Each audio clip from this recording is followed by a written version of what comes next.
संवैधानिक परंपरा यहाँ तक कि सामाजिक न्याय ये खतरे में है। जो आज की सत्ता है उसके हाथों में, तो एक तरफ मोहब्बत की दुकान है और दूसरी तरफ नफरत के बीज बोने वाले। भी नहीं लग रहा है कि वो स्मृति ईरानी को देख करके कोई फ्लाइंग किस दे। हमारे साथ 2024 के चुनाव को लेकर खास बातचीत करने के लिए उत्तराखंड के पूर्व मुख्यमंत्री हरीश रावत जी हैं। सर, मीडिया हलचल में सबसे पहला आपका स्वागत है।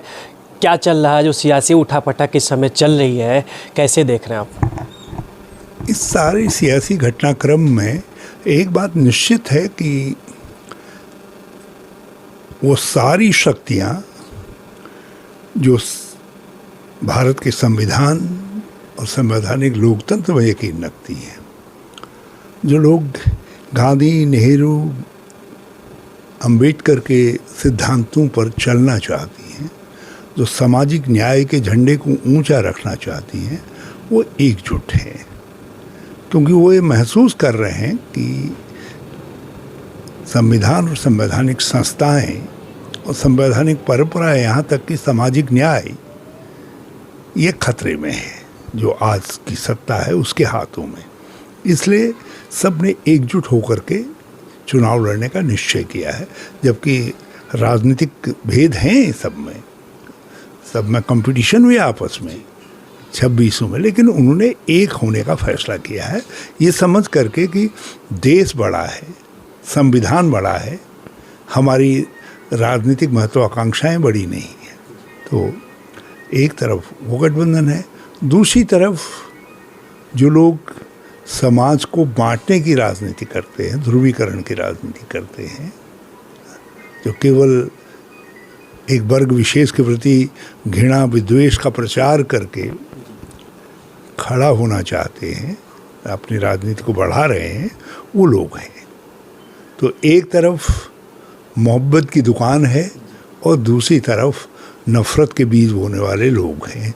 तो इन दोनों के बीच में लड़ाई है। सर, आप मोहब्बत की दुकान की बात कर रहे हैं। अभी पार्लियामेंट में राहुल गांधी का एक इशारा स्मृति ईरानी भड़क गई, उनको फ्लाइंग किस का उसे नाम दिया, एक इशारे को उसके फ्लाइंग किस का नाम दे दिया। क्या कहें?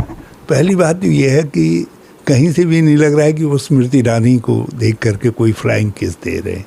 और फिर ये संसदीय परंपराएं हैं, एक दूसरे के लिए मेज थपथपाना, बकअप कहना और धन्यवाद देना, हाथ जोड़ना या यूँ कहना, ये गेस्चर्स हैं। ये गेस्चर्स जो है पार्लियामेंट की डिबेट को संपूर्ण बनाते हैं।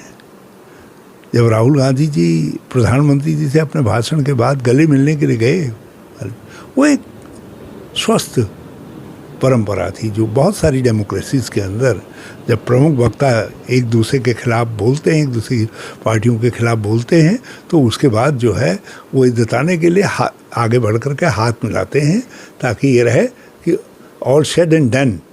लेकिन जो इसकी परंपराएं हैं, जो विद्वेष है, वो कोई व्यक्तिगत नहीं है, सैद्धांतिक है, ये कहने के लिए। तो उसी तरीके से कि आपको यदि कुछ बुरा लगा हो मेरी बात पर, तो उसके लिए यदि कोई यूँ कह देता है, तो अब स्मृति ईरानी जी क्यों समझती हैं कि राहुल जी जो कुछ कर रहे हैं उन्हीं को देख करके कर रहे हैं? अब ये गलतफहमी का तो कोई इलाज है नहीं।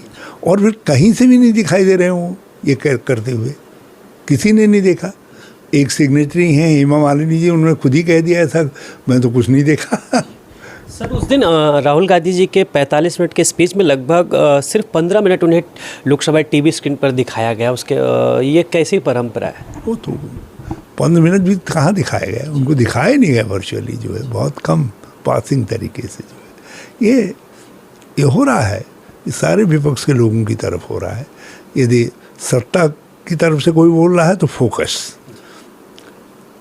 और यदि विपक्ष की तरफ से कोई बोल रहा है तो कैमरा जो है रोमिंग हो जा रहा है और फोकस प्रिजाइडिंग ऑफिसर के ऊपर हो रहा है। तो ये है क्योंकि उन्होंने संसदीय तंत्र को भी एक अपना हथियार जैसा बना लिया है। सर, जो ये गठबंधन बना है इंडिया, तो इसमें बार बार एनडीए सवाल करता है कि नेतृत्व कौन करेगा, और क्या 2 बार यूपीए था तो यूपीए नहीं कमाल कर पाया, क्या इस बार इंडिया कमाल करेगा और नेतृत्व कौन करेगा? एक बात बताइए, 2004 में जब हमने गठबंधन बनाया यूपीए के तौर पर, तब नेतृत्व की बात कहाँ से थी? परिवर्तन आया, फिर उसके बाद हमने नेतृत्व दिया, और ऐसा नेतृत्व दिया जिसने भारत को एक नई ऊंचाइयां प्रदान की। तो इसलिए नेतृत्व का प्रश्न, हमने कहा है ना कि संख्या जैसे ही हम जुटाएंगे, हम बैठेंगे और हम नेतृत्व का तय कर लेंगे। कांग्रेस जो सबसे प्रमुख दावेदार है स्वाभाविक तौर पर, जब कांग्रेस कह रही है नहीं कि जब हम संख्या जुटाएंगे हैं, और उसके बाद हम नेतृत्व के प्रश्न को, तब वो उसको हल करेंगे। लेकिन एजेंडा जिस पर हमको चलना है वो हम पहले तय करेंगे। सर, हम उत्तराखंड की बात कर लें। उत्तराखंड में भाजपा की सियासत जिस तरह से चल रही है, क्या वहाँ पर विपक्ष में कांग्रेस उतनी सक्रिय नहीं है क्या? नहीं, ऐसा नहीं है। हमारे अध्यक्ष तो लगातार चक्रघनी के तौर पे भाग रहे हैं, और हमारा जो चतुर्भुजी नेतृत्व है, जिसमें सीएलपी नेता यशपाल आर्या जी हैं, तो बिल्कुल चतुर्दिक भीम की तरीके से खड़े हैं, और प्रीतम सिंह अर्जुन जैसे खड़े हैं, और गणेश गोदियाल जी हैं।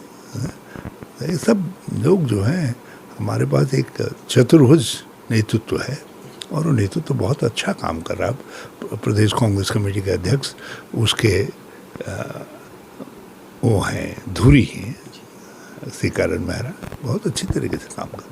सर, मणिपुर की घटना पे हम बात कर लेते हैं। जिस तरह से मणिपुर की हिंसा हुई और संसद में भी काफ़ी हंगामा हुआ, उसको लेके विपक्ष बात करना चाहा, वॉकआउट भी हुआ, तमाम सारी चीज़ें हुई, लेकिन मणिपुर को भी इंसाफ नहीं मिल पाया। इंसाफ मिलेगा कहाँ से, जब प्रधानमंत्री जी ने संसद में आ करके मणिपुर पर बयान देने से इनकार कर दिया। अभी तक मणिपुर गए नहीं, बाहर भी कुछ कहा तो ऐसा कहा कि विपक्ष पर बरसने के तौर पर कहा, और ये चिंता ही जाहिर नहीं की है। जो मणिपुर की गंभीरता है, सुप्रीम कोर्ट तक कह रहा है, देश कह रहा है, दुनिया कह रही है, लेकिन प्रधानमंत्री जी पार्लियामेंट के अंदर चर्चा मणिपुर पर हो रही है, और वो हंसी मजाक कर रहे हैं, व्यंग बाण कस रहे हैं। और उन्होंने 2 घंटे 15 मिनट जितना भी बोले, 2 घंटा 13 मिनट जितना भी बोले, उसमें शायद 2-4 मिनट मणिपुर के लिए कहा, बाकी, और वो भी लास्ट में जब अपोजिशन विरोध करते हुए कि तुम मणिपुर पर कुछ नहीं बोल रहे, वॉकआउट कर गया, तो उनके वॉकआउट के बाद आप बोल रहे हैं। सामने अहमद, ये दिखाता है कि सत्ता मणिपुर के प्रति पूरी तरीके से गंभीर नहीं है, और वो मणिपुर की घटनाक्रम पर जवाबदेह नहीं बनना चाहते हैं, और जबकि वहाँ भारत की आत्मा जल रही है। हाँ, और हमारी माँ की हत्या, नारी की के साथ बलात्कार हो तो माँ की हत्या है, एक नारी की हत्या है। भारत माँ कौन है? भारत माता का यही तो स्वरूप है, जो नारी स्वरूप है, उसकी हत्या कर रहे हैं आप। सर, सामने मध्य प्रदेश, राजस्थान, छत्तीसगढ़ में जो इलेक्शन होने वाले हैं, कांग्रेस की क्या पोजीशन रहेगी? कांग्रेस की पोजीशन बहुत अच्छी है।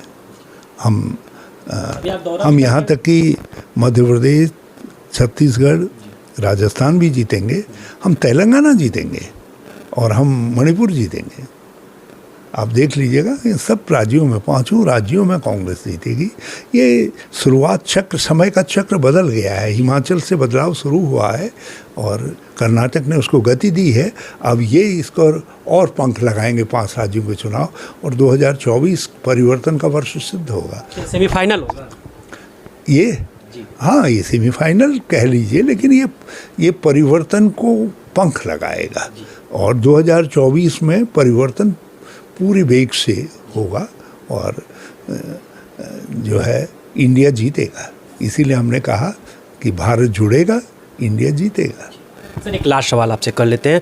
केंद्र की राजनीति में अब हरीश रावत को लोग देखना चाहते हैं, तो क्या आगे 24 के चुनाव में क्या सक्रियता रहेगी? अब देखो, हम लोगों ने अपना समय बिता लिया, अपना काम कर लिया, जो हम लोग भूमिका अदा कर सकते थे, जो काम कर सकते थे वो कर लिया है। अब हमको नई पीढ़ी के लोगों के लिए रास्ता बनाना है, वो रास्ता लेना चाहते हैं, मार्गदर्शन के साथ जोड़ करके करना चाहते हैं, हम लोगों का के आशीर्वाद से चाहते हैं तो आशीर्वाद, यदि वो इस रूप में चाहते हैं कि नहीं आप चुप बैठिए तो चुप बैठेंगे। लेकिन ये किस तरीके से करना है ये उत्तराखंड कांग्रेस कमेटी करेगी, क्योंकि मैं वस्तुतः वहीं का मेंबर हूँ। हाँ, राष्ट्रीय राजनीति में तो वहीं से आते हैं ना, तो क्या किस तरीके की विदाई चाहते हैं, लेकिन अब मैं विदाई की का प्रतीक्षारत एक कार्यकर्ता हूँ, इससे ज़्यादा बाकी मैं जानता हूँ अपनी समता को भी, मैं अपने उसको भी से मैं परिचित हूँ। तो पार्टी प्रदेश इकाई जिस तरीके से भी हमारी चाहेगी, मैंने उनसे कह दिया है कि मैं एक प्रतीक्षारत सिपाही हूँ, आप जब चाहो मुझको एक माला पहना करके थैंक यू कह सकते हो।